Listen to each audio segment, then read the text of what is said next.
우리 옛말에 하나를 보면 열을 난다는 말이 있습니다.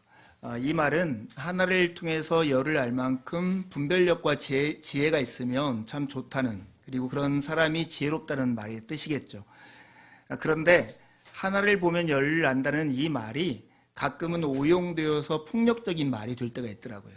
어떤 사람이 한 가지 행동을 가지고 그 사람의 전부를 판단해버리고 그 사람을 낙인찍혀서 어느 공동체나 사람의 사회에서 배제시키고 쫓겨내려고 하는 의도를 가지고 하나를 보면 열을 난다, 이런 말을 쓰기도 하는 거죠. 쟤 오늘 늦었어. 쟤는 원래 약속을 안 지키는 애야. 뭐 이런 식으로 딱 치부해버리고 배제해버리는 거죠. 근데 그럴 수가 없는 것이, 사람은 굉장히 다양하고 한 가지 행동으로 그 사람을 전부 다 평가할 수 없는 것이 우리가 경험을 통해서 잘 아는 것입니다. 그래서 어떤 사람을 판단하려고 하는 마음이 들 때마다 꼼꼼하게 그 사람을 오래 지켜보면서 그 사람을 판단해 보는 것이 더 지혜로운 것일 거예요. 근데 하나를 통해서 열을 안다고 하면서 어떤 사람을 나쁘게 낙인 찍혀가지고 쫓아내려고 하는 이 모습을 오늘 본문에서 서기관들과 대제사장들이 하고 있는 거예요. 예수님을 어떤 한 말을 딱 트집을 잡아서 로마 법정에 세우고 그걸 통해서 예수님을 그 사회에서 쫓아내려고 하는 것이 오늘 서기관들과 대제사장들의 의도였어요. 예수님이 성전에 들어오셨어요. 6월절 축제 기간이었어요. 그런데 그들의 일상으로 되었던 6월절의 제사를 예수님이 망가뜨리고 조금이지만 잠시지만 6월절 제사의 기능을 멈추게 하는 일을 해버렸어요. 그래놓고도 아랑곳 없이 백성들을 모아놓고 가르치는 거예요.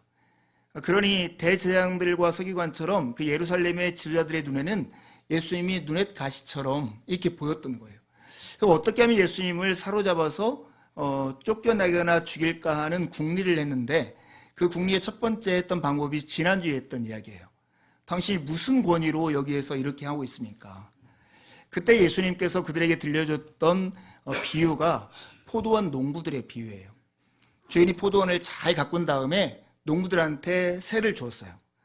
그리고 포도가 열릴 때까지 기다렸다가 소출이 나오자 소출 중에 일부를 새로 받으려고 종들을 보냈어요. 근데 종들을 3번씩이나 보냈는데 종들을 몹시 때리고 그들을 빈손으로 돌려보낸 거예요. 그래서 주인의 마음에 아들을 보내면 그래도 아들은 존재하겠지라는 생각을 가지고 아들을 보냈는데, 이 농부들의 마음은 이제 아들만 없으면 이 포도원이 우리 것이 되겠다 하는 생각으로 아들을 죽여버린 거예요. 그러자 포도원 주인이 그 농부들을 어떻게 하겠느냐고 예수님께서 물으시면서 하나님이 심판이 어떻게 임할 것이라는 것을 얘기했죠. 그런데 이 비유를 들었던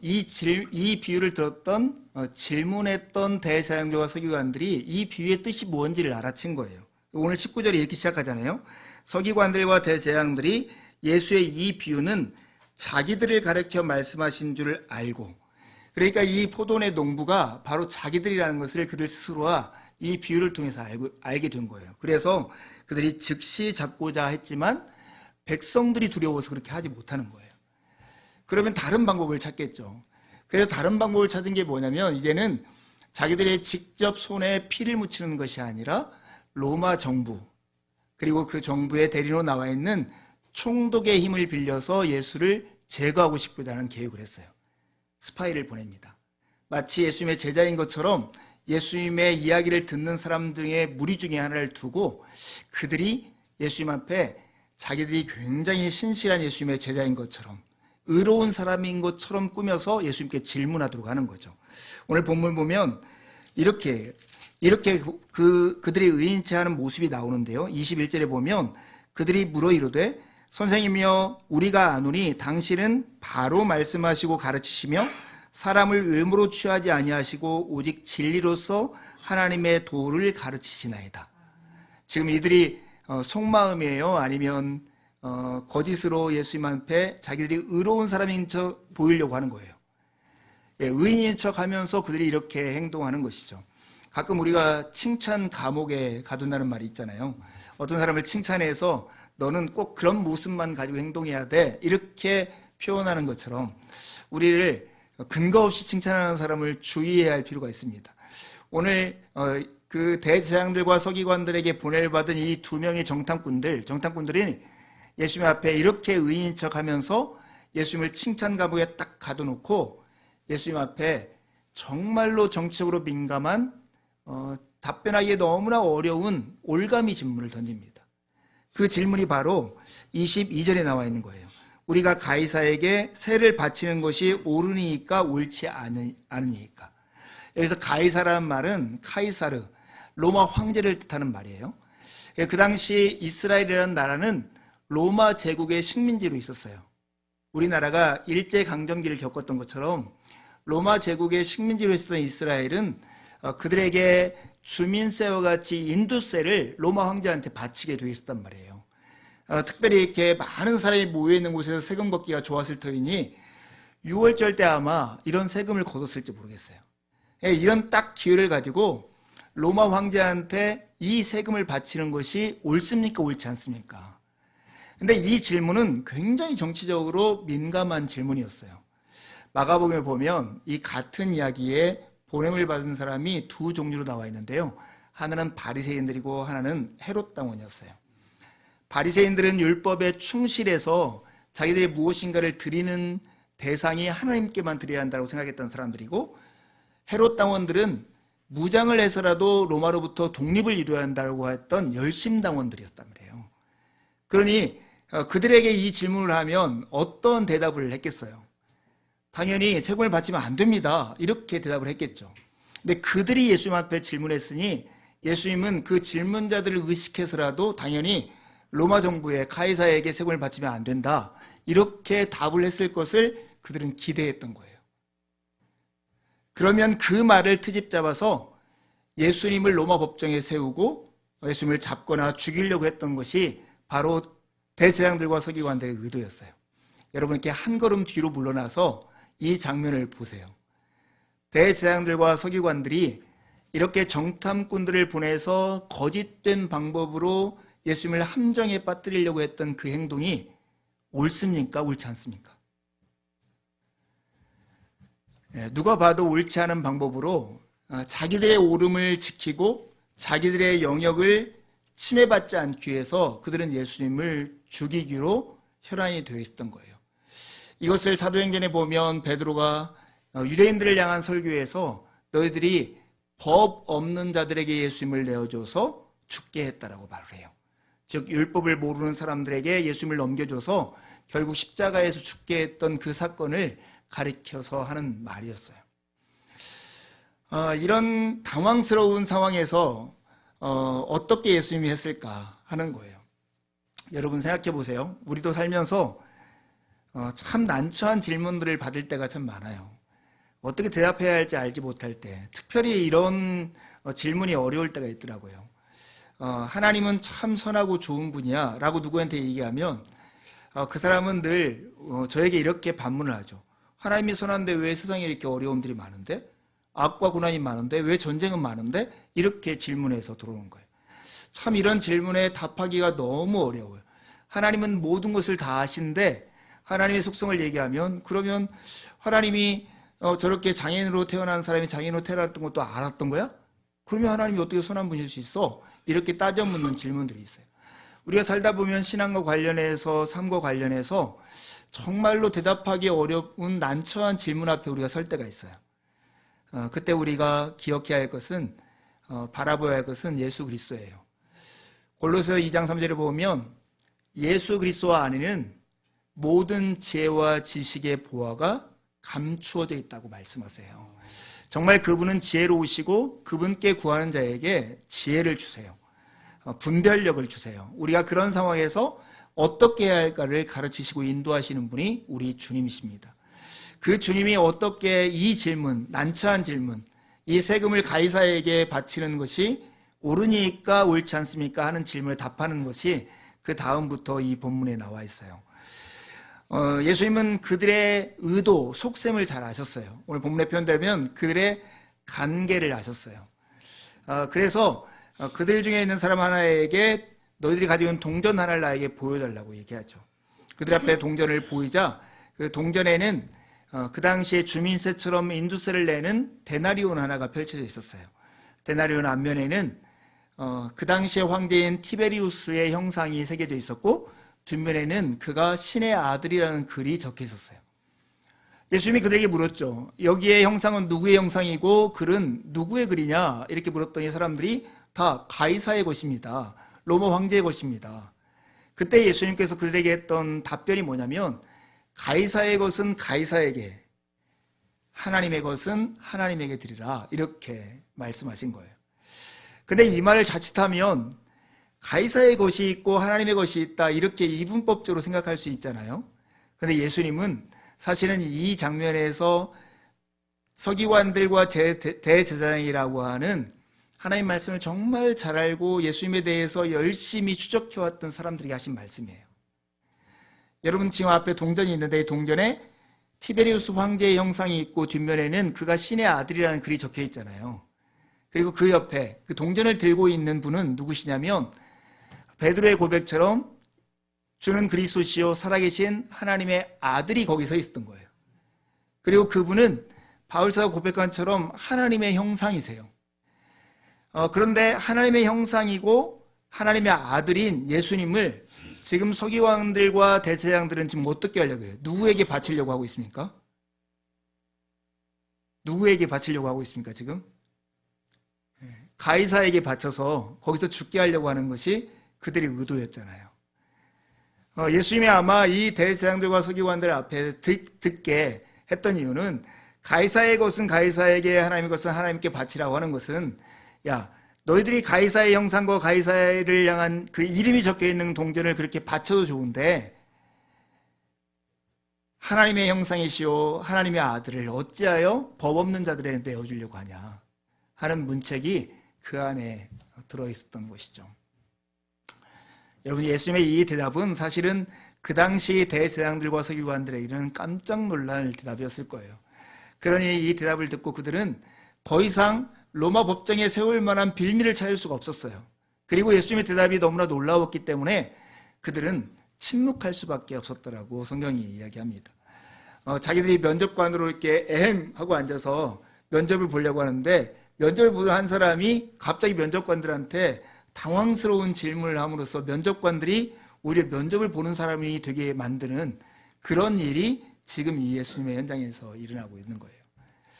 근데 우리가 이 본문에서 정말로 중요하게 생각해야 할 한 가지 사실이 있어요. 그것은 모든 주권은 하나님께 있다는 거예요. 모든 주권은 하나님께 있다는 거. 주권이라고 하는 것은 이것과 저것 사이에서 결정할 수 있는 권리가 하나님께 있다라고 하는 것이죠.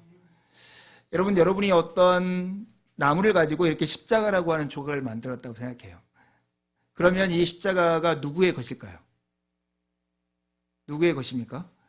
만든 사람의 것이죠. 그리고 내가 이것을 그대로 둘까 아니면 어디에 둘까를 누가 결정할 수 있습니까?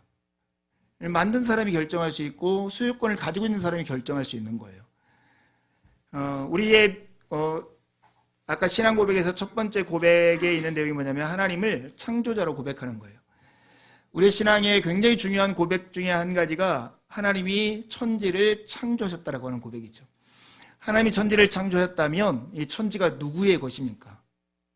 하나님의 것이죠. 그러면 하나님에게 소유권이 있는 것을 하나님이 권리를 행사하는 것은 마땅하지 않겠습니까? 그래서 모든 주권이 하나님께 있다라고 이야기하는 거예요. 요즘 밖에 나가면 단풍이 정말 아름답죠. 그래요? 그런 걸 느껴요. 저는 봄에 피는 꽃보다 가을에 이렇게 울창한 단풍이 훨씬 더 좋거든요. 좋아하는 사람입니다. 이렇게 늙어서 곧 다 떨어지는 단풍이 이렇게 아름다워도 되나? 할 정도로 아름다운 것 같아요. 그런데 이 단풍을 보면서 우리가 놀랍고 하고 막 마음에 흥분되고 기뻐하는 이유가 뭘까요? 그것을 바울사도의 말처럼 하면 하나님이 창조하신 세계에 하나님의 능력과 신성이 나타나 보여지기 때문에 그런 거예요. 그래서 그것 때문에 우리가 그런 자연을 보면서 놀라워하고 감탄하는 거예요. 그러면서 우리가 경이롭다 이렇게 표현할 수 있는 것입니다. 이 믿음의 고백은 참 중요합니다. 하나님의 모든 주권이 하나님께 있다라고 하는 고백은 우리가 지금 살아가면서 경험하는 현실적 권력과 모든 주권 사이의 관계를 이해하게 해요. 궁극적인 권위는 하나님께 있고 현실 속에 있는 권력들은 하나님께서 그들에게 맡겨주신 것이다 하는 거예요. 이 사실을 알 때 우리는 하나님의 일하시는 방법을 알 수 있고 우리가 살아가는 세상에 대해서 옳게 판단할 수 있습니다. 이 사실을 알 때 우리는 하나님의 심판을 기억하고 맡겨진 권세를 정의롭고 절제하면서 살아갈 수 있는 거예요. 우리가 부모로서도 마찬가지예요. 우리가 부모로서 자녀에 대한 권위를 가지고 있죠. 내 새끼야, 내 자식이야 이렇게 말할 수 있어요. 예전에 제가 전도사로 있을 때 수련회를 갔어요. 아주 막 게임 같은 걸 하는데 한 친구가 너무나 잘 맞추는 거예요. 그래서 1등을 했어요.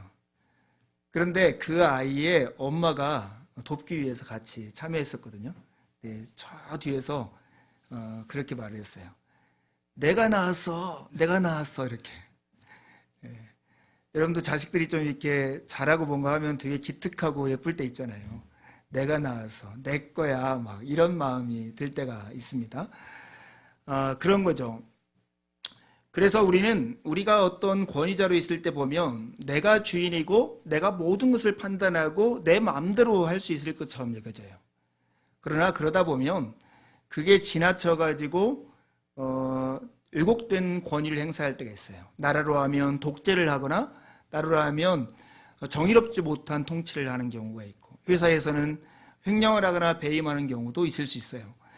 하나님이 당신이 가지고 있는 궁극적인 권위를 우리에게 맡겨줬다는 것을 알 때만이 그분이 주인이라는 걸 알 때만이 그분이 심판할 때가 있다는 걸 알 때만이 이것을 하나님의 뜻에 맞게 의롭게 그리고 의롭게 살기 위해서 절제하면서 이 권위를 펼칠 수 있다고 하는 거예요. 대한민국 헌법 1조 1항과 2항이 그런 거잖아요. 대한민국은 민주공화국이다. 모든 주권은 모든 권력은 국민에게부터 나오고 대한민국의 주권은 국민에게 있고 모든 권력은 국민으로부터 나온다. 이 말이 있어요. 시위할 때 보면 정말로 많이 하는 그 헌법 공부인데 여러분 그래서 우리가 살아가면서 궁극적인 권위이신 하나님과 우리가 살아가는 삶에서 현실적인 권력 사이의 관계를 이해하며 살아가는 것이 그리스도인에게는 참 중요합니다. 이 관계를 잘 정립해야만이 우리가 이 살면서 왜곡된 권위를 행사하지 않을 수 있고 왜곡된 권위 앞에서 우리가 어떻게 행동해야 할 수를 알기 때문입니다. 여러분 로마서 13장 말씀 한번 펼쳐볼까요? 로마서 13장 말씀 신약성경 256쪽 언저리에 있을 것입니다. 로마서 13장 1절과 2절에 있는 말씀을 한 목소리로 같이 읽어보겠습니다. 로마서 13장 1절과 2절 시작. 각 사람은 위에 있는 권세들에게 복종하라. 권세는 하나님으로부터 나지 않음이 없으니 모든 권세는 다 하나님께서 정하신 바라. 그러므로 권세를 거스르는 자는 하나님의 명을 거스름이니 거스르는 자들은 심판을 자취하리라. 우리가 아까 궁극적인 권위는 하나님께 있고 현실적인 권력은 그에게 맡겨진 것이다 하는 맥락에서 그것을 이해하면서 오늘 이 말씀을 읽으면 참 좋습니다. 사람은 누구나 위에 있는 권세에 복종해야 한다고 얘기합니다. 왜냐하면 그 권세가 하나님께로부터 왔기 때문에 그렇다는 거예요. 그래서 그 명령을 거스르는 것은 하나님의 명령을 거스르는 것이 되고 그 결과 심판을 맞이할 수밖에 없다라고 하는 것입니다. 그런데 이 말씀이 사실은 너무나 명료하고 분명한데도 불구하고 역사 속에서 특별히 기독교인들이 오용해서 사용한 때가 있었어요. 히틀러는 자기가 그 무자비한 독재를 하면서도 험한 일을 하면서도 이 말씀을 근거로 해서 자기의 권력을 정당화했어요. 심지어 그 당시에 독일에 있는 루터 교회는 이 말씀을 근거로 해서 히틀러에게 우리가 복종해야 한다고까지 말을 했어요. 인종차별하면 대표적인 나라가 남아프리카 공화국인데요. 남아프리카 공화국에서는 이 말씀을 근거로 해서 인종차별을 정당화하는 논리를 펴기도 했어요. 그러니 이 말씀은 사실은 우리가 잘못 이해하면 오히려 힘 있는 자들이 마치 하나님께서 자기에게 준 이 권력과 힘을 자기 마음대로 활용할 수 있는 것처럼 오해하게도 되는 말씀이에요. 우리 역사로 보면 그렇죠. 우리가 일제강점기에 살고 있는 한 사람이라고 생각해 보세요. 그런데 그럴 때도 우리가 일본 정부가 이렇게 펼치는 독재에 무조건 다 수긍해야 하냐? 이 질문을 할 수밖에 없잖아요. 우리가 직장 생활을 하고 있어요. 직장 생활을 하고 있는데 직장에서 우리의 삶을 가만두지 않는 매기와 같은 상사들이나 직원들이 있잖아요.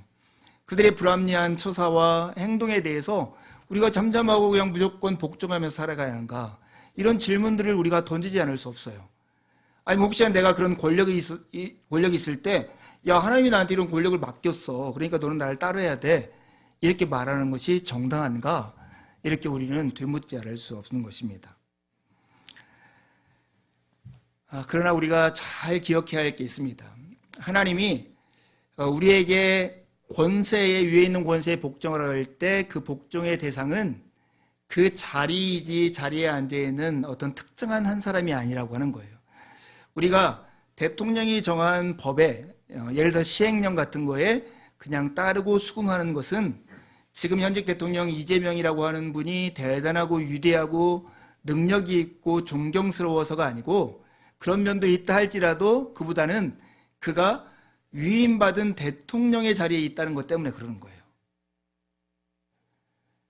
여러분이 몸된 교회의 목회자로서 저를 존중하는 것은 최상규 저 사람이 능력도 있고 인격적으로 훌륭하기 때문에 따라야 돼, 이래서 따르는 게 아니고, 하나님께서 목회자의 자리로서 한 교회의 목회자로서에게 세우셨다는 이 자리 때문에 따르는 거예요.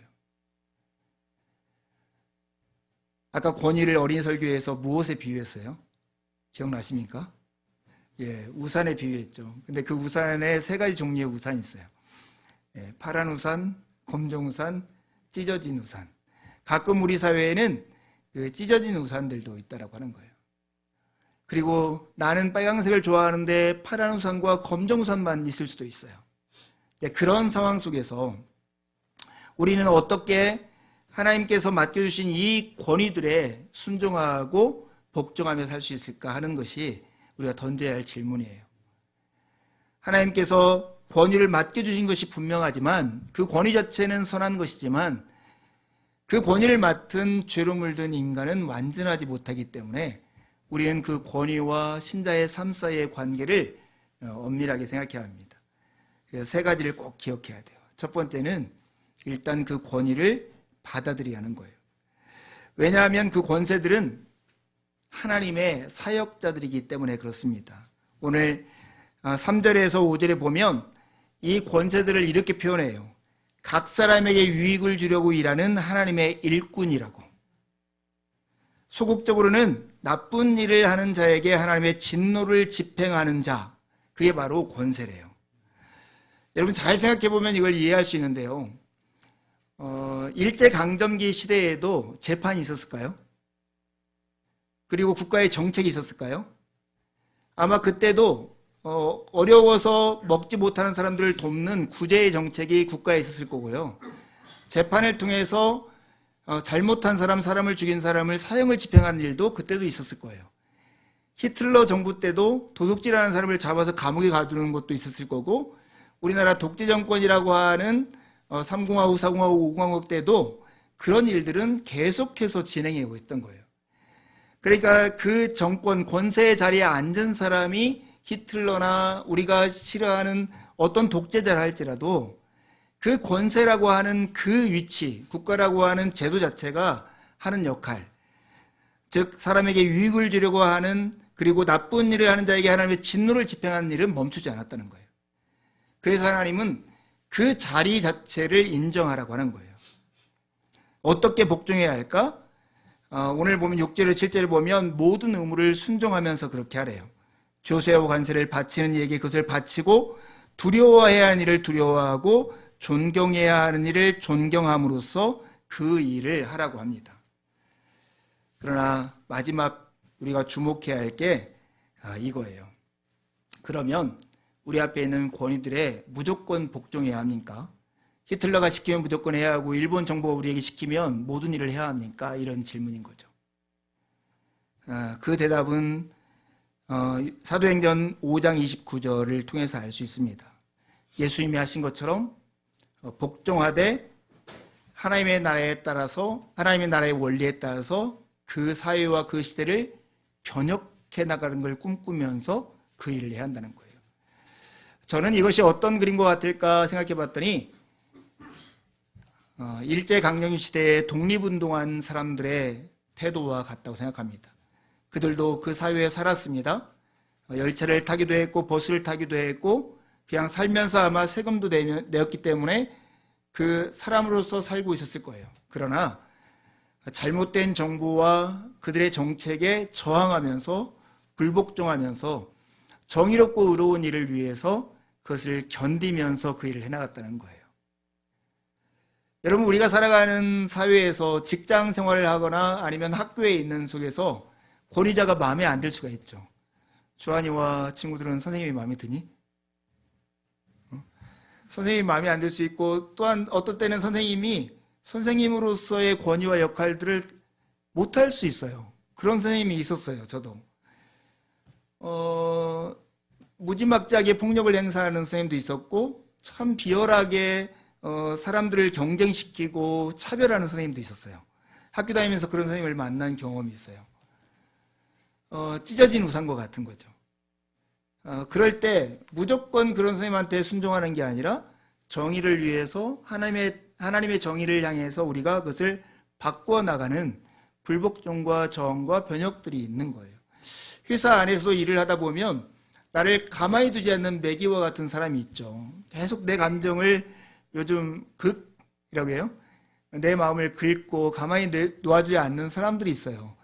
그런 사람들과 관계에서 그냥 그 사람들의 말과 뜻이 법이 되어서 무조건 그들에게 복종해야 하느냐? 그게 아닌 거죠. 그들의 옳지 않은 것들을 하나님 나라의 정의와 원리에 따라서 개선하기 위해서 이렇게 변혁을 꿈꾸면서 오늘을 저항하되 그 일을 개선하기 위해서 힘쓰는 것이 우리의 삶이에요. 온전한 정답이 있는 건 아니에요. 그러나 그런 수고와 노력과 애씀들이 우리가 살아가는 그 공간을 하나님의 원리가 지배하는 곳으로 만들 거예요.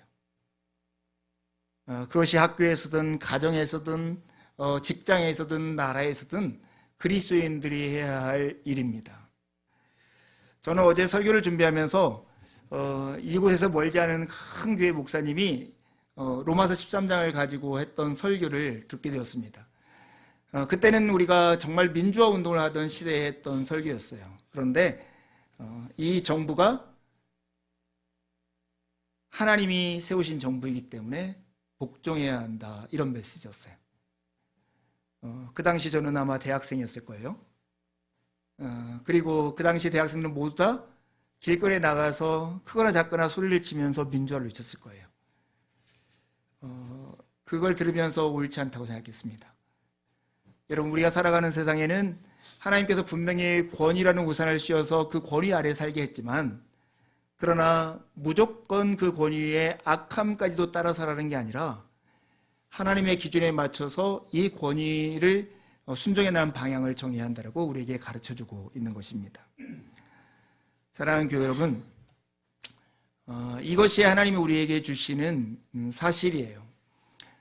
직장에 있거나 가정에 있거나 학교에 있거나 나라에서나 그 권위 아래에 있는 그 삶을 무조건 무관심한 채 살아가지 말고, 내가 속해 있는 조직과 가정과 직장과 나라가 하나님의 원리에 맞는지를 질문하고 그곳을 향해서 나아가도록 애쓰는 우리가 되었으면 좋겠습니다.